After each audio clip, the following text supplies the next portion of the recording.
Title: After my father-in-law's funeral, my jobless wife inherited $379 million. Suddenly, she sued for divorce, saying, "You're useless to me now." I replied, "Don't regret this later, lol." After the divorce, my father-in-law's lawyer burst. Start the laughter still echoes in my head. Not hers, his, the lawyer's. That sharp, guttural laugh that sliced through the air after the ink dried on our divorce. My ex-wife sat across the mahogany table, trembling, her knuckles pale against a pen she no longer needed. And me? I leaned back, calm, almost bored, watching her world collapse. But let's rewind. Useless. That was the word she chose. Standing in our kitchen after her father's funeral, still in her black dress, still smelling faintly of lilies and cheap wine. She looked at me like I was a broken tool. Then she smiled, and said, "You're useless to me now. I want a divorce." Her voice didn't shake. Mine didn't either. "Don't regret this later, lol," I replied, almost playfully. She thought I was bluffing. We had 12 years together. I carried her through nights of crying over failed job interviews. I covered rent with my savings when she couldn't keep a paycheck. I cooked, I cleaned, I believed in her when no one else did. She used to say I was her anchor. I guess she forgot anchors also sink ships when necessary. Her father? He respected me, called me steady. He hated her recklessness.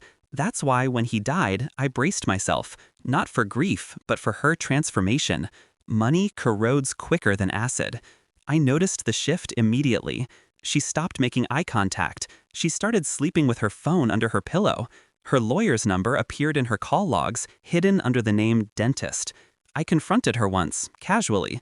"Lot of dental work lately." She flinched. That was all I needed. The will reading came next. She walked in glowing, as if grief was just an inconvenience she could shed once she smelled money.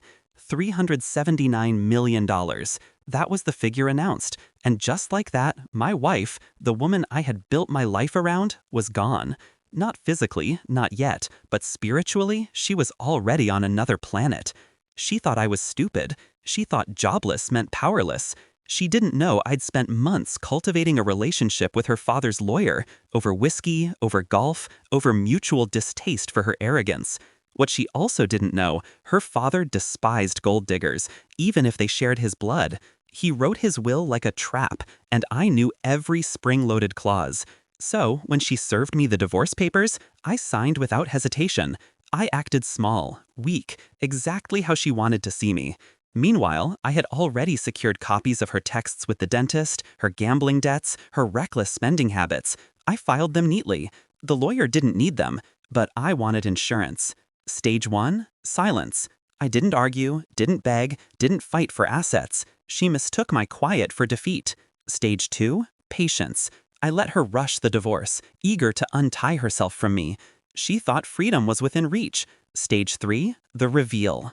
It happened in the lawyer's office. She signed the last paper, smirk plastered across her face, like a queen dismissing a servant. Then the lawyer slid another folder across the desk. "Now, about your father's will," he said. His tone was casual, deadly casual. Her eyes darted to the folder. Mine stayed on her. "Have you read the will carefully?" he asked. Her hands trembled. "I know what it says." He chuckled. Not politely, mockingly. "No, you know what you wanted it to say. Your father was meticulous." He flipped pages slowly, savoring her unraveling.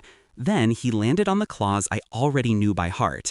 If the daughter divorces her husband within 1 year of my passing, her entire inheritance transfers to said husband, without exception. Silence. Thick, suffocating silence. Her lips parted. No sound came out. Her face drained of color until she looked ghostly, like the corpse we'd buried days before.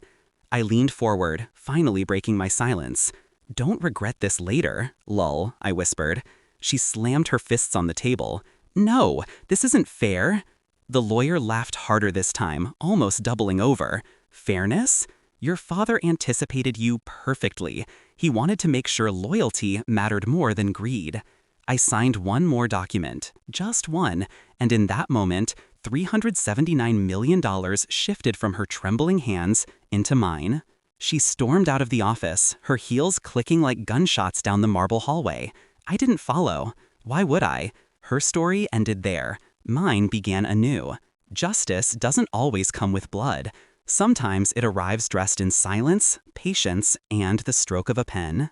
Did I plan it? Not entirely, but I prepared. And when betrayal walked into my home, I didn't scream. I waited. I let her hang herself with her own rope. Was revenge justified?